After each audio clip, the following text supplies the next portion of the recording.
இந்த மக்களை நல்ல முறையிலே இயற்கையோடு நலத்தோடு வாழ வைப்பதற்காக இயற்கையை பாதுகாத்தால்தான் இது நடக்கும் என்கின்ற ஒரு உயர்ந்த எண்ணத்திலே ஆக ஒரு வளங்களை காக்க வேண்டும் என்பதற்காக இப்படி எண்ணற்ற நலத்திட்டங்களை 110 விதியின் கீழே மின்சாரம் மக்களுக்கு தேவையான அத்தனை விஷயங்களையும் ஒன்று ஒன்றாக கவனமாக யோசித்து தொலைநோக்கு பார்வையிலே மக்களுக்காகவே நான் மக்களால் நான் என்பது வெறும் வார்த்தை மட்டும் அல்ல,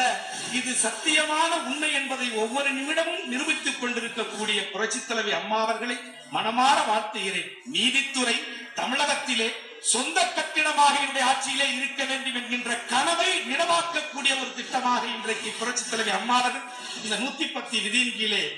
இன்றைக்கு அறிவித்திருக்கிறார்கள். நீங்க நல்லா இருக்கணும், நாடு முன்னேற,